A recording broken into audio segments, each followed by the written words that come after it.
আপনারা দেখছেন ২১শে টেলিভিশন।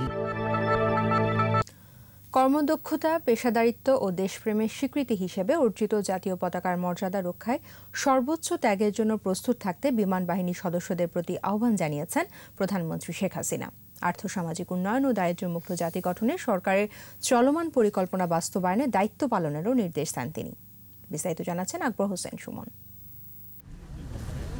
পেশাদারিত্ব, কর্মদক্ষতা ও দেশপ্রেমের স্বীকৃতি হিসেবে বাংলাদেশ বিমান বাহিনীর ১১ ও ২১ স্কোয়াড্রন অর্জন করেছে জাতীয় পতাকা। যশোরে বিমান বাহিনীর বীরশ্রেষ্ঠ মতিউর রহমান ঘাঁটিতে অনুষ্ঠিত জাতীয় পতাকা প্রদান অনুষ্ঠানে গণভবন থেকে ভার্চুয়াল মাধ্যমে যুক্ত হন প্রধানমন্ত্রী শেখ হাসিনা। প্রধানমন্ত্রীর পক্ষে বিমান বাহিনীর প্রধান এয়ার চিফ মার্শাল মাসিহুজ্জামান সেনিয়াবাত, ১১ স্কোয়াড্রনের অধিনায়ক উইং কমান্ডার মিসবাউল ইসলাম ও ২১ স্কোয়াড্রনের অধিনায়ক উইং কমান্ডার রাশেদুল ইসলাম গাজীর হাতে তুলে দেন জাতীয় পতাকা। আনুষ্ঠানিকতা শেষে বক্তব্য রাখেন প্রধানমন্ত্রী শেখ হাসিনা। স্বাধীনতা ও সার্বভৌমত্বের প্রতীক জাতীয় পতাকার মর্যাদা রক্ষায় সর্বোচ্চ ত্যাগের জন্য প্রস্তুত থাকার আহ্বান জানান তিনি। দেশের স্বাধীনতা সার্বভৌমত্ব রক্ষার জন্য এবং আন্তর্জাতিকভাবে জাতিসংঘের শান্তিরক্ষা মিশনেও যখন দায়িত্ব পালন করেন, আমি মনে করি আপনারা সবসময় যে কোনো ত্যাগ স্বীকারে সদা প্রস্তুত থাকবেন। প্রধানমন্ত্রী বলেন, বিমান বাহিনীর আধুনিকায়নে সময়োপযোগী পদক্ষেপ বাস্তবায়নে কাজ করছে সরকার। আমাদের একটা আকাঙ্ক্ষা আছে যে বাংলাদেশেই আমরা আমাদের যুদ্ধ বিমান তৈরি করতে পারবো।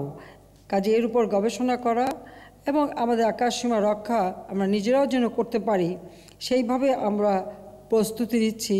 একটি আধুনিক ও চৌকস বিমান বাহিনী গড়ে তোলার জন্য আমাদের সরকার বদ্ধপরিকর। আর্থসামাজিক উন্নয়নে নেয়া সরকারের পরিকল্পনা বাস্তবায়নে দায়িত্বশীল ভূমিকা রাখতে বিমান বাহিনীর সদস্যদের প্রতি আহ্বান জানান প্রধানমন্ত্রী। সুবর্ণ জয়ন্তী উদযাপনের প্রাক্কালে আমরা প্রতিজ্ঞাবদ্ধ হই নিজেদেরকে দেশপ্রেমিক ও নির্ভীক হিসেবে গড়ে তুলতে।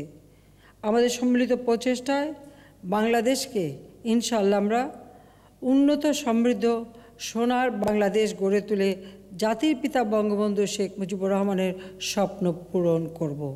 করোনার টিকা নিয়ে নিজের সুরক্ষার পাশাপাশি অন্যের সুরক্ষা নিশ্চিতেরও তাগিদ দেন প্রধানমন্ত্রী। নিজেকে সুরক্ষিত করেন, অন্যের সুরক্ষা নিশ্চিত করেন। আকবর হোসেন সুমন, ২১শে টেলিভিশন, ঢাকা।